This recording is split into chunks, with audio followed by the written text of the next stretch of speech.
Hey everyone, I'm your host Brittany Jones Cooper, and welcome back to Build from HBO Films and A24. The film Share tells the story of a 16-year-old athlete whose world is upended when she discovers a disturbing video from a night she doesn't remember. It's a study in the isolation that can come after an assault and the courage of survivors. Today I'm sitting down with writer-director Pippa Bianco and actors Rhianne Barreto and J.C. Mackenzie. But first, here's the trailer. Do you have an image from that night?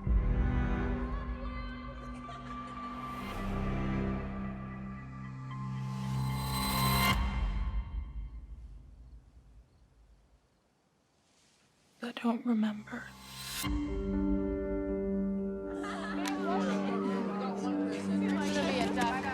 Bye guys, I love you.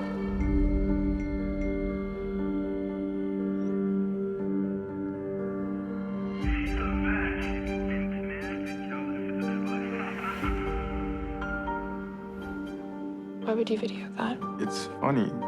Just tell me what you did. She doesn't want anyone else to see.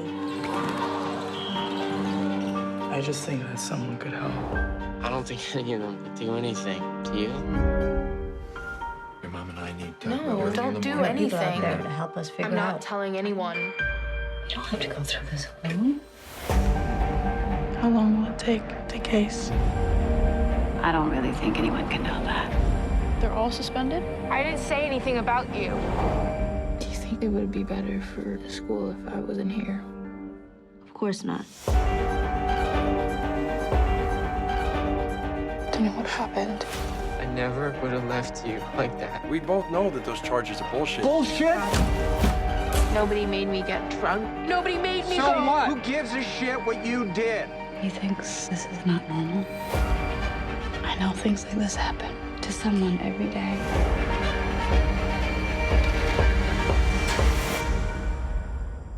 I don't want help. I just want to know what happened.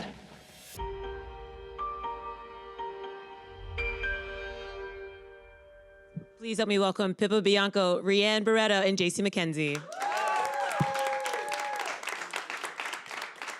Thank you guys for joining us today. How's your day going?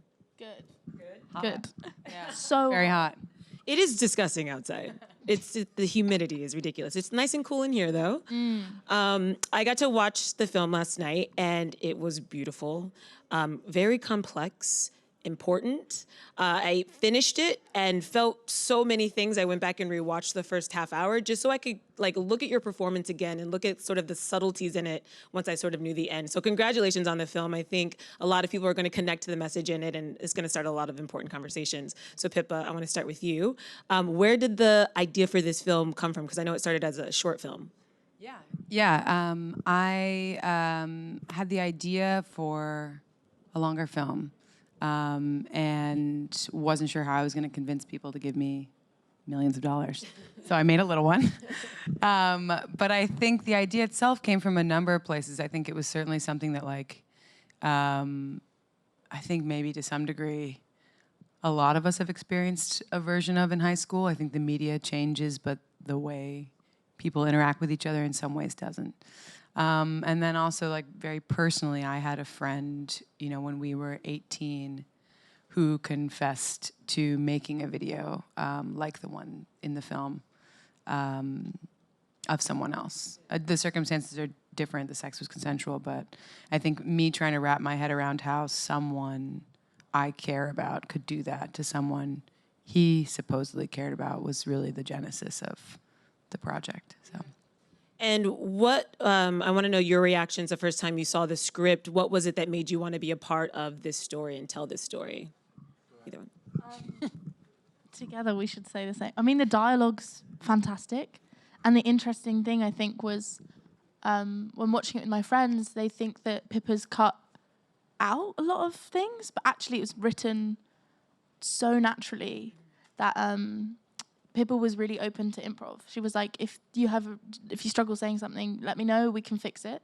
But it just felt like if I ran away from the script and tried to do my own freestyle dance routine about the words, it became messy and I'd drown. And I think there's something to be said in that, especially for, it feels very natural. And she's been able to capture how teenagers talk, which is just as normal humans talk, which I think is sometimes overlooked when it comes to TV writing. You know, we don't talk in puns and like witty, you know, analogies all the time. I think we're always just reaching, as I am now. Yeah. JC, what do you think? Yeah, I would concur. No, when I first read it, I thought it was just shockingly real and sort of muddy in a good way, muddy in a lifelike way. And as Rhianne said, when we were on set, if anything felt writery, Pippa would, you know, she's totally cool in terms of changing it, or, you know, so everything is so spot on, generally, when you go into audition, and this was the exact opposite. So it was liberating to get a script like that initially, and exciting to get in a room and try to get the part. So. I want to talk about Mandy because she is 16 years old. She's gone through something. She's not quite sure how traumatic it is, but she knows it probably wasn't great. And she's able to sort of navigate the space. Like you said, it's like very subtle. It's like a very natural way. It seemed like how a teen would process it. But she also has this amazing amount of grace through her trials. So I wanted to just talk to both of you actually about how you developed how you developed how you developed Mandy. What were the conversations into who she is? Because she's a young girl dealing with something that could be really harsh. Yeah, I mean, I think I'm excited to hear your answer. For me, I think, you know, I always thought of Mandy first and foremost the way, you know, I mean, I thought of every character in the film as myself, truthfully. The good and the bad in quotes. But for me also, I feel like I really don't like, you know, there's so many beautiful dramas about young people that I love, you know, like This Is England, Ratcatcher, you know, Girlhood. There's like many, and to me, what makes those ones ring true where so many ring false is that like the young people are just people.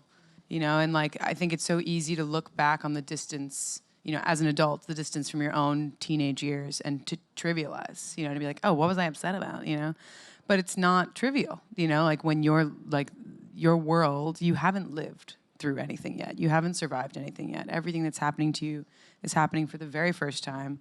And the scale of emotion is profound, you know? And so, to me, I think I thought of Mandy as someone with a lot of dignity and gravitas and stoicism and grace, because I think a lot of young people are that way. And I certainly didn't feel like any less fully realized when I was 16, you know, than I do now, so.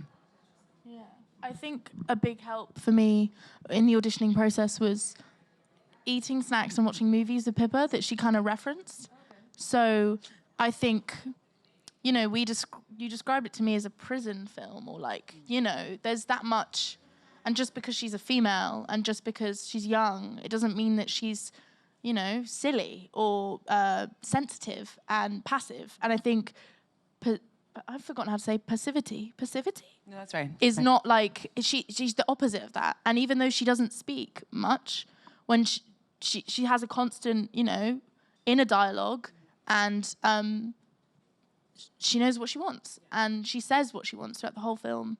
And I think that was really, you know, what a dream as an actor, to literally have the thing that you want on the page and to have that to run with for a whole 87 minutes. That's like 27 days, you know, like, yeah, it was just a dream.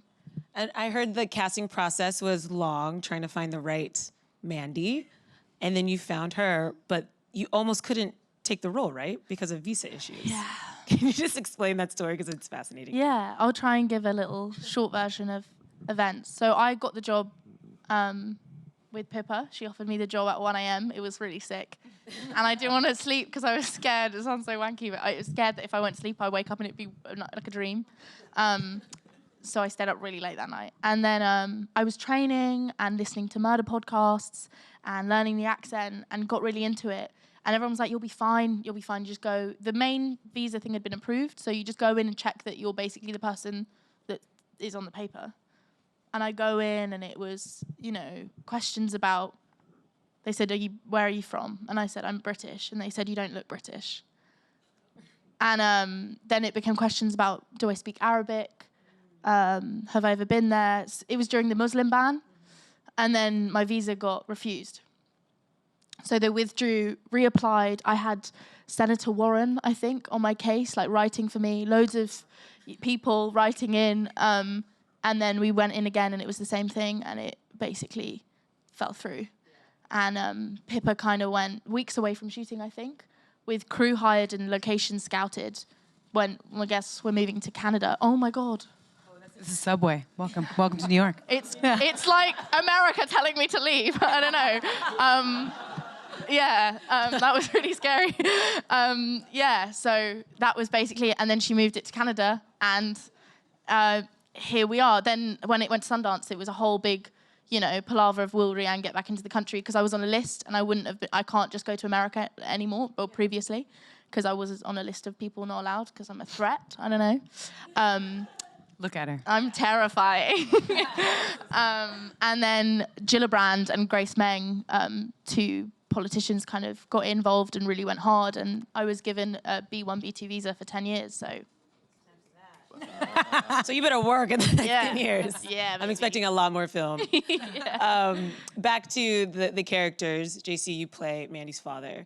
And this is, a horrible thing for a young girl to go through, but I think from the parent angle, you see just how parents deal with something like this differently. So can you talk about playing the father and his approach to dealing with his daughter's trauma? Yeah, I mean, on set, I run, an emotional spectrum between abject, existential hysteria and dismal gloom. So, although having said that, we had a shockingly, fun time on set. There was a lot more laughs than might indicate, with the film. But so for me, it was just a matter of sitting and not being funny, which is sort of that's not my wheelhouse or whatever. But I played quippy, annoying guys a lot, and so it was just a matter of being just myself in a kind of a vulnerable state, So and it's so funny. I thought Rhianne, when I first met her, was an intern.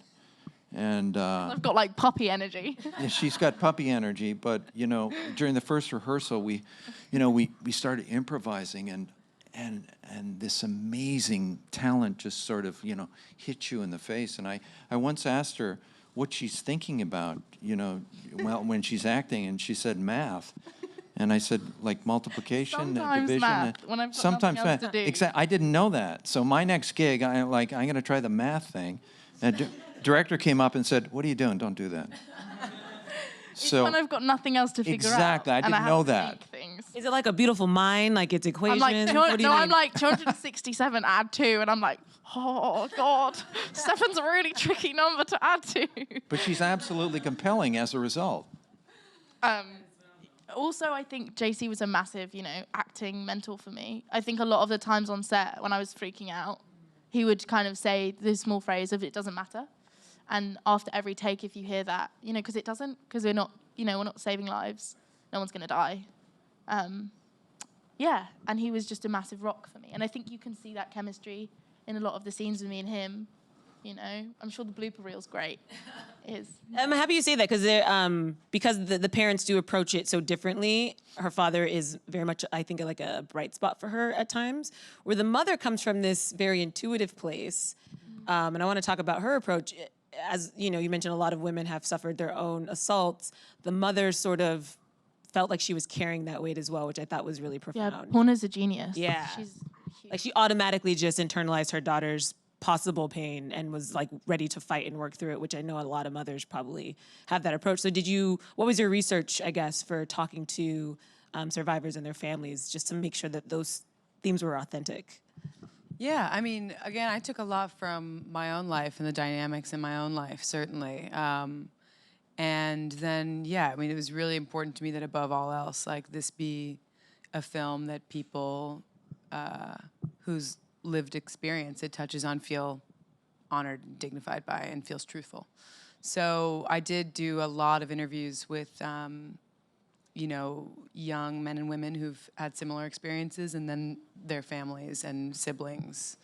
and then sort of like the concentric circles out from there, school officials, police officers, whatever. But yeah, I think, what was like, I didn't realize the ways in which, any individual trauma within a family really does break down every relationship in a family.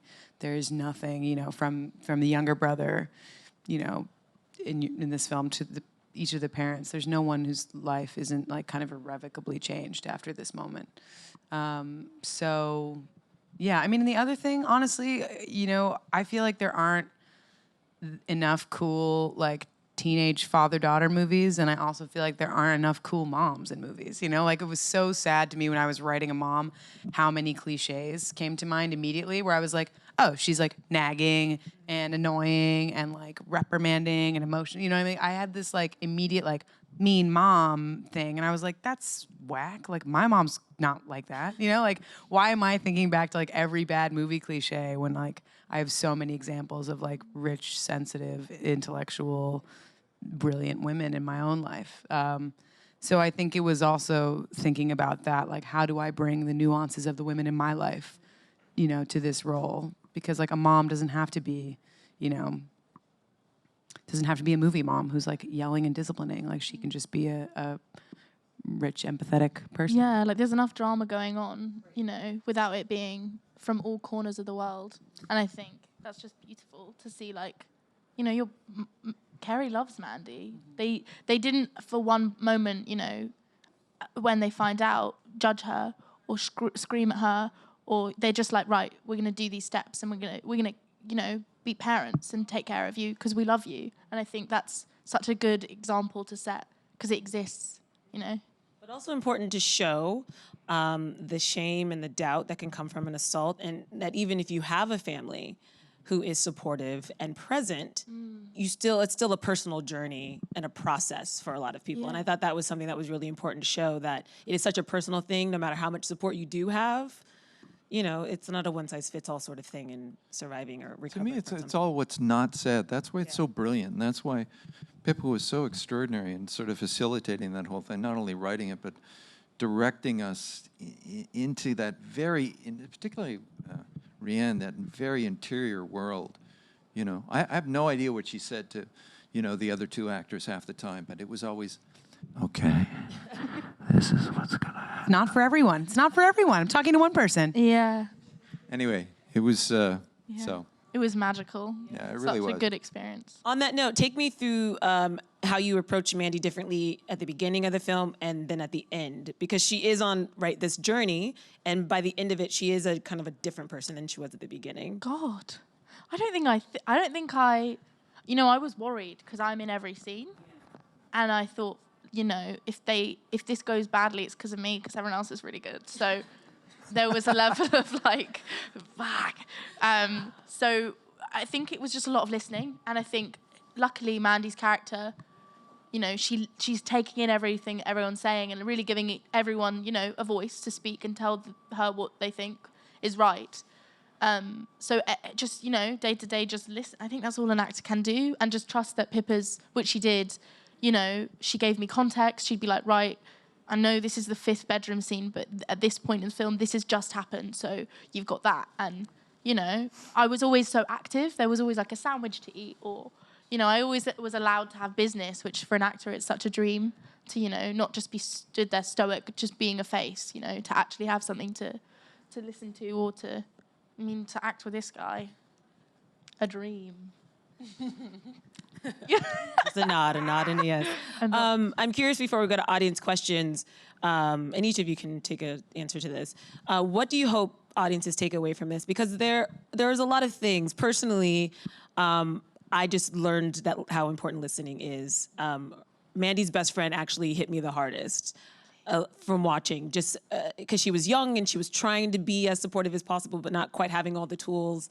And I kind of just, that made me think of like how I am a friend to my friends who have gone through things, and asking the right questions or just being there. Yeah. So what do you kind of hope audiences take away? I mean, I don't think I could have said it better, actually. I think, some people, the ending of the film is challenging in a lot of ways, I think. I think of it as a happy ending. Not everybody feels that way about it.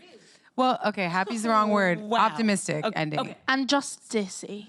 Yeah, I guess to me, like, I think that, as you said, she's become a really different kind of young woman who is able to have agency in the world, even if those choices are painful. So I wish there were better choices for her to make or an easier situation, but I think she's able to do what she's been saying she wants to do.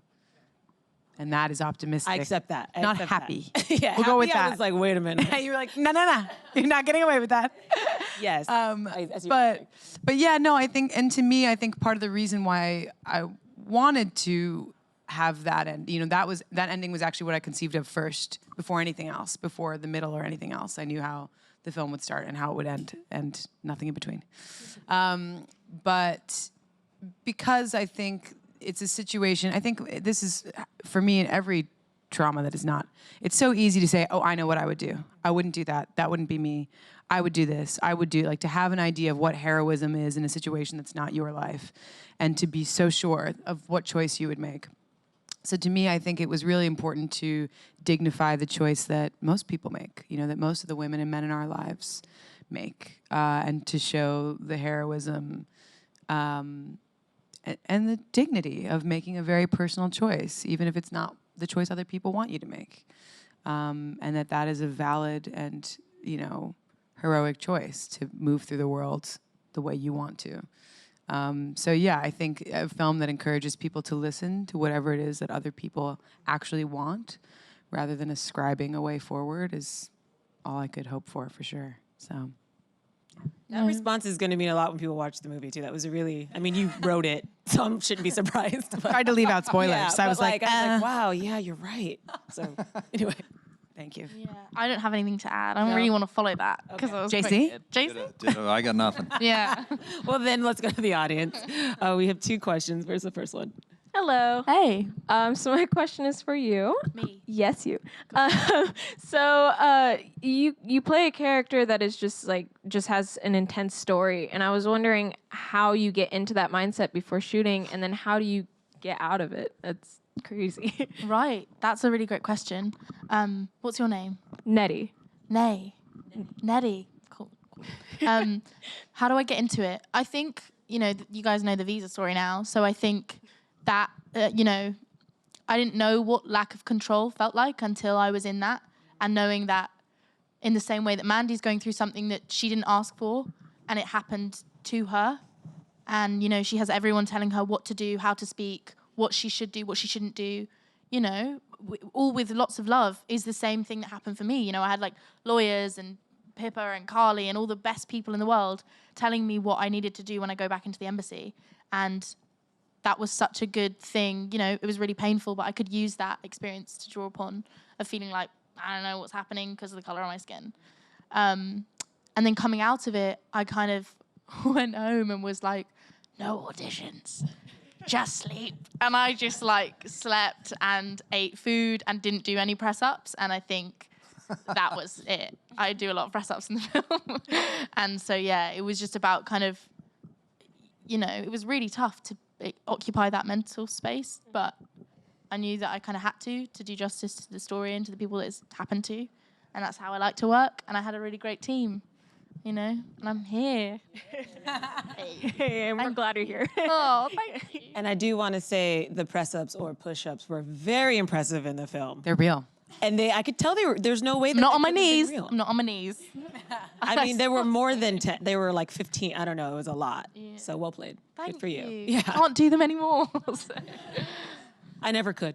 And one more question. Hi, my question's for Pippa.